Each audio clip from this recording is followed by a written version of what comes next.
పరిశుద్ధుడైన మా తండ్రి నీకు వందనాలు. సర్వోన్నతుడైన దేవుని కుమారుడా నీకు స్తోత్రాలు. మరి ఈ సమయంలో నా తండ్రి ఐనిసి చర్చ్ సంఘమును బట్టి నీకు స్తోత్రం. సంఘము సంఘ పెద్దలను బట్టి నీకు వందనాలు. నూతనముగా ఎన్నుకోబడిన సంఘ పెద్దలను దీవించండి.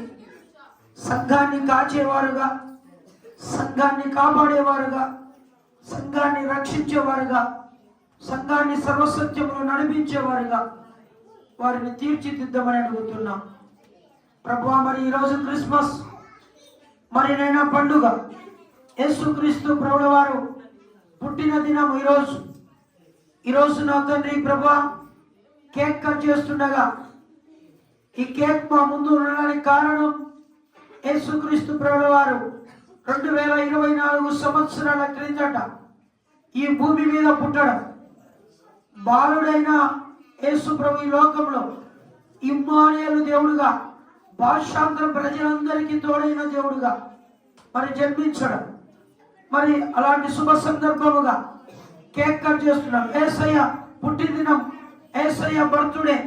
ఈ కార్యక్రమానికి ఈ కేక్ తీసుకొచ్చిన బిడ్డలను దీవించండి. కేక్ కట్ చేస్తున్నాం నైనా. ఈ కేక్ మరి ఎలాగైతే రుచికరంగా చూడడానికి కళ్ళకు అందంగా ఎలాగుందో, అలాగే మా జీవితాల్లో అందంగా ఉన్న దినాలను మరి ఆహ్లాదకరంగా ముందుకెళ్తూ మరి నేను రుచికరంగా ఎలాగైతే ఉంటుందో మా జీవితాల్లో మా మాటలు, మా తలంపులు, మా ఆలోచనలు, మా క్రియలు అలా రుచికరంగా మరి నేను ఉండుట కృప చూపించండి. నీకు మహిమార్థంగా వాడుకోండి. మరోసారి కేక్ కట్ చేస్తున్నా నువ్వే మహిమ, ఘనత, కీర్తి, ప్రభావం తెలుసుకోమని యేసుక్రీస్తు నామములోనే అడిగి వేడుకుంటున్నాము తండ్రి, ఆమేన్. ఈ సమయంలో కేక్ కట్ చేద్దాం.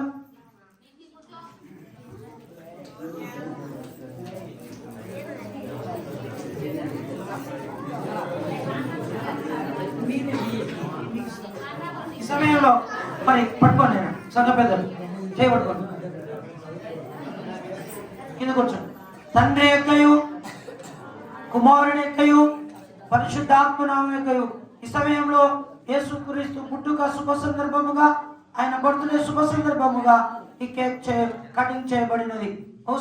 Happy happy Christmas, happy happy Christmas, merry merry Christmas, happy happy Christmas, happy happy Christmas, merry merry Christmas, merry merry Christmas, happy happy Christmas, happy happy Christmas.